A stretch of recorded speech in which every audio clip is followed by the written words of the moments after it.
আসসালামু আলাইকুম। কেমন আছেন সবাই? আশা করি ভালো আছেন। আমি ফ্রিল্যান্সার রিয়াজ, এইচটিএমএল ওয়েব ডিজাইনের পঞ্চম পর্বে আপনাদেরকে স্বাগতম। তো গত পর্বগুলোতে আমরা শিখেছিলাম যে কিভাবে ইমেজ আনতে হয় আর কিভাবে একটা লিঙ্ক শেয়ার করতে হয় বা একটা টেক্সটের আন্ডারে একটা লিঙ্ক নিতে হয়। তো আজকে আমরা শিখব হচ্ছে বাটন সম্বন্ধে। বাটন হচ্ছে তাও অনেক দরকারি, আপনাকে বাটন রাখতেই হবে, ওয়েবসাইটে রাখতেই হয়। অ্যাজ ইউজুয়াল আমি যেমন দেখিয়েছিলাম আমার ওয়েবসাইটটিতে, আমি দেখাই বাটন হিসেবে কোনগুলো থাকে, বাটন কোনগুলোকে বলে। এই যে এখানে আসলে এখানে মেবি একটাই বাটন আছে। এই যে এখানে দেখতে পাচ্ছেন যে ফাইলগুলো ফিল আপ করার পরে এই যে একটা ক্লিক করবে, এটাই হচ্ছে একটা বাটন। আর যদি W3 স্কুলে চলে আসেন, এই যে এখানে দেখতে পাচ্ছেন ট্রাই ইউর সেলফ লেখা আছে, এটা একটা বাটন। অ্যান্ড এটা আরেকটা বাটন, এটা আরেকটা বাটন, এইটা আরেকটা বাটন। এটাতে ক্লিক করলে অন্য কোথাও চলে যাবে, মুভ করবে। সো এই বাটন নিয়ে আসার জন্য বাটনগুলো খুবই দরকারি। এই যেমন আমরা যদি ইউটিউবে যাই, ইউটিউবে কিন্তু অনেক ধরনের বাটন আছে। যেমন এটা হচ্ছে সাবস্ক্রাইব বাটন, দেন এটা হচ্ছে লাইক বাটন, এটা ডিসলাইক বাটন, এটা শেয়ার বাটন। এখানে মানে অনেক অনেক ইউজ হয়। এখানে কমেন্টের জন্য আপনাকে রিপ্লাই বাটন আছে, লাইক ডিসলাইক বাটন আছে। অ্যাজ ইউজুয়াল অনেক সময় অনেক ধরনের বাটন আপনাকে ক্রিয়েট করতে হবে ওয়েবসাইটে। বাটনগুলো আপনি কীভাবে ক্রিয়েট করবেন এবং বাটনের সাথে বা লিঙ্ক কীভাবে করবেন, এই বিষয়টা নিয়ে আজকে আলোচনা করব। So button, HTML button create করার জন্য আপনাকে জাস্ট সিম্পলি বাটনই লিখতে হয়। সো বাটন লেখার পর এই যে আপনারা এখানে দেখতে পাচ্ছেন স্ট্রাকচারটা, আমি এখানে লিখতেছি। আমরা গত পর্বে এই পর্যন্ত ছিলাম, আগে ইমেজটা ছিল, এরপরে এটা হচ্ছে লিঙ্ক করছিলাম কোনো লেখার উপর। এই লেখার উপর কোনো একটা লিঙ্ক আর বাটন প্রায় কাছাকাছি, অনেকটাই কাছাকাছি, কিন্তু এক নয়। সো আমরা ক্লিক করে ফেলতেছি ভিউ বাটন, অ্যান্ড এরপরে আবার less then forward class button, বাস। এখন এইটা বাটন ট্যাগ, এটা হচ্ছে শুরু ট্যাগ, এটা হচ্ছে শুরু ট্যাগ এবং এটা হচ্ছে শেষ ট্যাগ। একটা স্পেস দিয়ে নেই, তারপর দেখবেন এটা হচ্ছে শেষ ট্যাগ এবং এটা হচ্ছে শুরু ট্যাগ। সো এই শুরু ট্যাগ এবং শেষ ট্যাগের মাঝখানে আপনি যা লিখবেন, যেমন এখানে লিখি আমি click here, CLEAC click click here to add MORE more, এটা লিখলাম। এটা লিখে সেভ করলাম, Ctrl+H দিয়ে সেভ করলাম। সেভ করার পর আমাদের ওয়েবসাইটে যদি আমরা রিলোড করি, এই যে দেখতে পাচ্ছেন এখানে একটা বাটন চলে আসছে। তো এটার পাশে আসছে, এটাকে পাশে না এনে আমরা একটু নিচে নিয়ে আসতেছি। নিচে নিয়ে আসার জন্য সিম্পলি কি লিখবো, একটা লেস দেন BR শেষ। এটার কোনো অ্যান্ড ট্যাগ নাই, বিআর এর কোনো অ্যান্ড ট্যাগ নাই। বিআর এটা একটা ট্রিবিউট, এটাও ট্যাগ, এটা শেষ ট্যাগ থাকে না। তো এইটার কাজটা কি? এটার কাজ হচ্ছে শুধু একটা লাইন ব্রেক করবে। লাইন ব্রেক করবে মানে এই যে আমরা জাস্ট এইখানে কম্পিউটারে একটা এন্টার, এই যে যেমন এই লাইনটাকে থেকে যদি যে এই কথাটা সহ যদি আমি এটাকে নিচে নিয়ে আসতে চাই, জাস্ট এন্টারটা ক্লিক করলে এই লেখাটা সহ নিচে চলে আসলো। ঠিক বিষয়টা বিআরের বিষয়টা এরকম, এটা হচ্ছে কোডের বিষয়। এই কোডটাও ঠিক একটা এন্টারের মতো কাজ করে, মানে একটা লাইনটা ব্রেক করে। যেমন এখানে আমি যদি Ctrl+H দিয়ে সেভ করি, সেভ করার পর এই যে এখন দেখতে পাচ্ছেন যে এটা ক্লিক হিয়ার এর পরেই চলে আসছে বাটনটা। এটাকে যখন আমরা রিফ্রেশ করব, রিফ্রেশ করার পর এই যে ক্লিক হিয়ারের পরে নিচে চলে গেছে। সো এটা একবারে কাছাকাছি চলে আসছে। এই কাছাকাছি চলে আসার পর এই যে আমরা এখান থেকে Ctrl+D চেপ দিলে আরেকটা বিআর ক্রিয়েট হবে। এখন দুইটা হয়েছে, দুইটা হলে দুইটা একটু স্পেস একটু দূরে যাবে। এই যে এইখানে চলে আসছে। সো আমি একটু বড় করে দেখাই। এই যে এখানে দেখতে পাচ্ছেন এই যে ক্লিক হিয়ার টু অ্যাড, এটা একটা বাটনের মধ্যে চলে আসছে। আমরা এই যে এখানেও দেখেন ক্লিক হিয়ার লিখছি, বাট এখানে একটা হচ্ছে লিঙ্ক আর এখানে একটা হচ্ছে বাটন, দুটার মধ্যে অনেকটা ডিফারেন্স আছে। এখানে একটা বর্ডার আছে। সো বর্ডার এগুলো CSS এর ক্ষেত্রে এখানে আপনি আপনার মতো ইচ্ছা মতো করে ডিজাইন করতে পারবেন। যেমন এখানে দেখেন বাটনগুলোর এটা হচ্ছে ব্যাকগ্রাউন্ড একটা কালার আছে, টেক্সটটা হোয়াইট মানে সাদা আছে, এখানে আবার একটা আইকন আছে। কিন্তু আমাদের এখানে শুধু জাস্ট একটা বর্ডার আছে, লেখাগুলো কালো। এটা যখন আপনি CSS করবেন শিখবেন তখন আপনি এটা খুব ভালো করে জানতে পারবেন। যেমন আমার এখানে দেখেন, আমার এখানে আমি আবার লেখাগুলো হোয়াইট রাখছি, আবার লেখাগুলো বড় হাতের লিখছি এবং ব্যাকগ্রাউন্ডে নীল দিছি, আবার এই যে মাউস নিলে একটা কালার চলে আসতেছে হালকা, এটা দিছি, এটাকে হভার ইফেক্ট বলে। দেখো, তো এই যে এখন এইটাকে যদি ক্লিক করি, ক্লিক হচ্ছে কিন্তু কোথাও যাচ্ছে না। এটা যাচ্ছে না কেন? কারণ আমরা এটার এই কোথায় যাবে এটাকে ঠিক করে সিলেক্ট করে নাই। সো এটাকে সিলেক্ট করার জন্য কি করতে হবে, এটাকে একটা ফর্মের মধ্যে নিয়ে আসতে হবে, বাটনটা একটা ফর্মের মধ্যে নিয়ে আসতে হবে, তারপরে এটা কাজ করবে। সো এটার সম্পূর্ণ কাজ আমি অ্যাডভান্সে শেখাবো ইন ফিউচার। আমি জাস্ট এখন দেখালাম যে বাটনটা কীভাবে নিয়ে আসতে হয়। এরপর শিখবো হচ্ছে যে টেবিল। টেবিল হচ্ছে এই খুবই গুরুত্বপূর্ণ বিষয়। আপনাকে এই যে এটা একটা টেবিল, আমি ওয়েবসাইটটাতে চলে আসলাম, html.com/table, এটা লিখলে আপনারা পাবেন। এখানে একটু স্ক্রল করলে এই ওয়েবসাইটটাতে নিচে পাবেন হচ্ছে টেবিল। এই যে এইটা দেখতে পাচ্ছেন, এটা একটা টেবিল, এটা অনেক অ্যাডভান্স ধরনের একটা টেবিল। আর এইখানে হচ্ছে একেবারে সিম্পল একটা টেবিল। সো এই টেবিলের মধ্যে কী আছে, এখানে একটা হেডিং আছে, এখানে হেডিং আছে, এরপর এখানে কিছু কন্টেন্ট আছে, লেখা আছে। এবং আপনাদের বিভিন্ন সময় অনেক টেবিল ইউজ করা প্রয়োজন হবে। যে কোনো জায়গায় আপনারা যে কোনো কোম্পানির কোনো তথ্য যদি আপনাকে শো করতে হয়, সেখানে টেবিল আকারে শো করতে হবে। যেমন ধরেন আপনি যদি আপনার কোনো একটা স্কুলের জন্য কোনো একটা ওয়েবসাইট করে দেন, সেখানে যদি বলে যে আপনার রেজাল্টগুলো শো করতে হবে, সো সেখানে আপনার কী করতে হবে, স্টুডেন্টের নাম লিখতে হবে, স্টুডেন্টের রোল নাম্বার লিখতে হবে, স্টুডেন্টের বাবার নাম, মায়ের নাম, এভাবে টেবিল আকারে এগুলো সাজাতে হবে। তো টেবিলটা খুব ইম্পর্টেন্ট। তো টেবিল নেওয়ার জন্য আপনাকে কী করতে হবে, এখানে আসলে আপনারা দেখবেন এখানে ইউএল এলাই দিছে।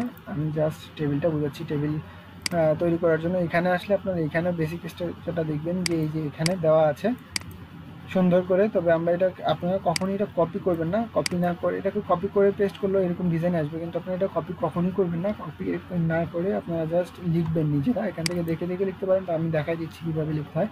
সো আমরা প্রথমে একটা সিম্পল টেবিল তৈরি করি এবং তারপরে আমরা এটার মতো করে বানাবো।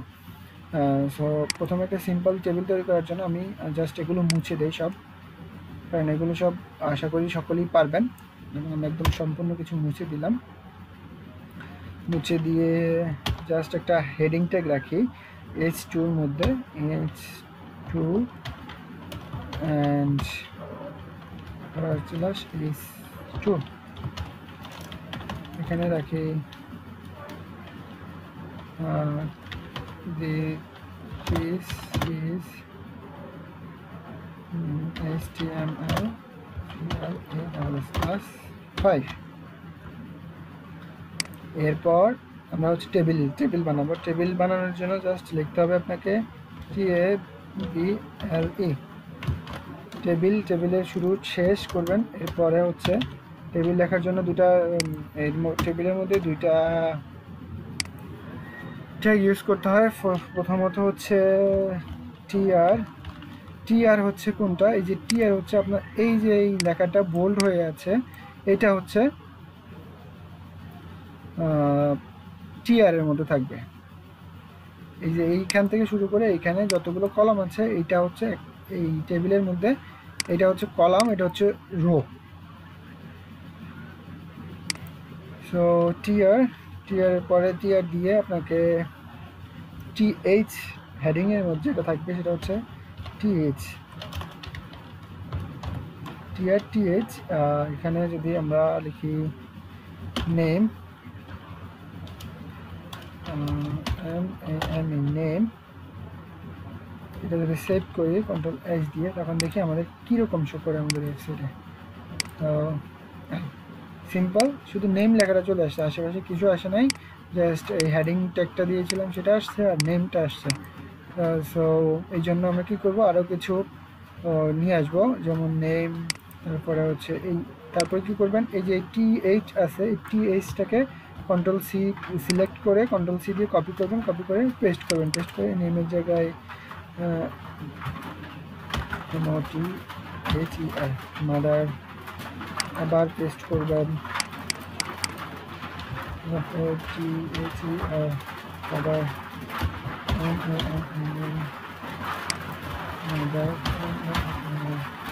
দিয়ে কন্ট্রোল এস দিয়ে সেভ করবেন। সেভ করার পর এখন এই যে নেমের পরে মাদার নেম তারপরে ফাদার নেম এভাবে সিরিয়ালে চলে আসবে এক লাইনে। এরপর আপনারা করবেন এই টেবিল ট্যাগের মধ্যে এই যে টিআর লিখছেন, টিআর আরেকটা টিআর নেবেন।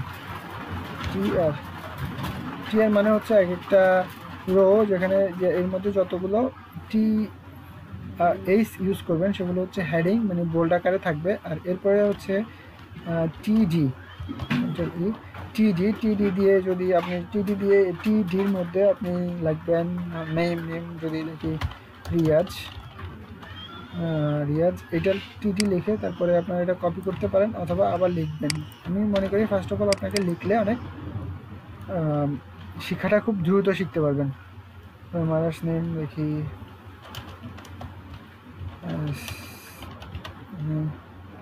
অ্যান্ড আমি জাস্ট এমনিতেই লিখতেছি, এগুলো রিয়েল কিছু না। তারপরে হচ্ছে লিখলাম, লিখে কন্ট্রোল এস দিয়ে সেভ করলাম, সেভ করে রিফ্রেশ দিলাম। এই যে দেখেন এখানে আমার নাম চলে আসছে, এখানে মার নাম চলে আসছে, এখানে বাবার নাম চলে আসছে, কিন্তু এখানে এটা ডিজাইনটা একদমই সুন্দর দেখাচ্ছে না, কারণ এখানে মার নামটা অনেক বড়, মাদার্স নেম এইভাবে চলে আসছে। তারপরে এটা পেজটা একটু বড় আছে, সাইডে নিয়ে আসলে ঠিক এইরকম কন্টেন্টটা শো হচ্ছে। আমি একটু জুম করে দেখাই, জুম করে দেখলে আপনারা দেখতে সুবিধা হবে। জুম করে নিলাম। এখন এই যে এই টেবিলটা আর আমাদের টেবিলটার মধ্যে পার্থক্য আছে কি হচ্ছে, আমাদের বর্ডার নেই। সো বর্ডার নাই যেহেতু আমরা কি করব, এই টেবিলের এখানে লিখবো হচ্ছে border double quotation 1 control S. যখন এটা লিখবো তখন আমাদের একটা বর্ডার চলে আসবে। এই যে দেখেন এখন সুন্দর দেখা যাচ্ছে, বর্ডার চলে আসছে। যদিও বর্ডারটা এইটার মতো না, এইটা যেমন ঠিক তেমন না, কিন্তু আমাদের একটা বর্ডার আসছে। তবে এইটার মতো করতে হলে আমাদেরকে এখানে কিছু সিএসএস ইউজ করতে হবে, সেদিকে যাচ্ছি না। তো এই যে বর্ডারটা চলে আসছে, এখন যদি আমি এখানে এদিকে যদি আরও কিছু বাড়াইতে চাই, যেমন তারপরে যদি এখানে যদি বাড়াইতে চাই যে জেন্ডার, তখন আমি কি করব, জাস্ট এই যে এখান থেকে একটা টিএইচ কপি করব, টিএইচ কপি করে জাস্ট পেস্ট করব এখানে, পেস্ট করে এখান থেকে কন্টেন্টটা চেঞ্জ করে দেব, যেমন GENDER জেন্ডার কন্ট্রোল এস দিব।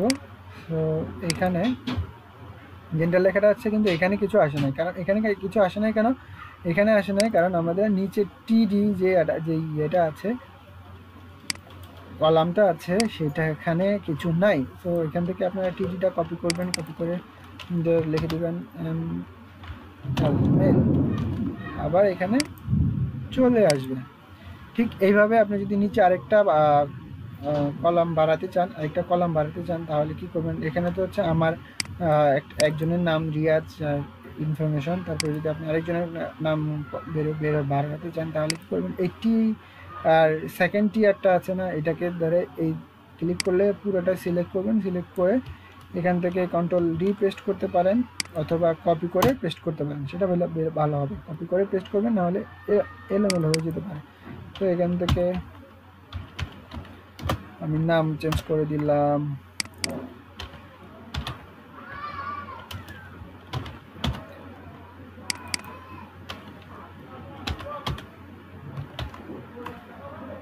এটাই থাকলো।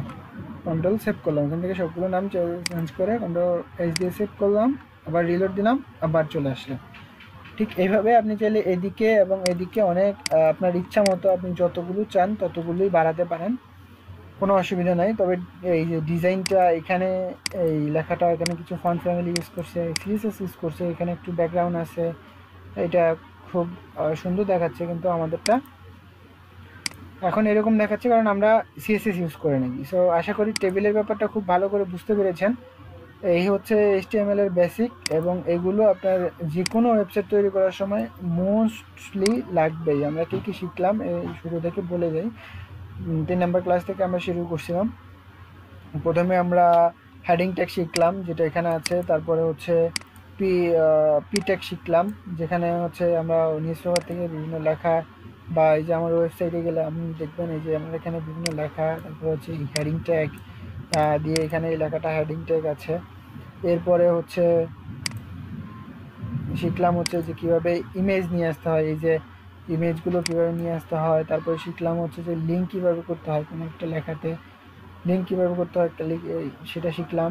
তারপরে বাটন কীভাবে আনতে হয় সেটা শিখলাম, যদিও সেটা এখন খুব গুরুত্বপূর্ণ নয়, সেটা অ্যাডভান্স টিউটোরিয়ালে খুব ভালো করে শেখানো হবে। তো এখন আমরা একেবারে বেসিকে আসি। এরপরে এখন আমরা একটা টেবিলও ক্রিয়েট করতে পারলাম। আশা করি আপনারা ভালো করে বুঝতে পারছেন এবং ভিডিওগুলো খুব এনজয় করতেছেন। যদি কোনো কিছু বুঝতে অসুবিধা হয় তো কমেন্ট বক্সে কমেন্ট করবেন এবং আমার চ্যানেলটি সাবস্ক্রাইব করবেন। আমি যথাসময়ে চেষ্টা করবো আপনাদের কমেন্টের অ্যান্সার দেওয়ার জন্য। ধন্যবাদ।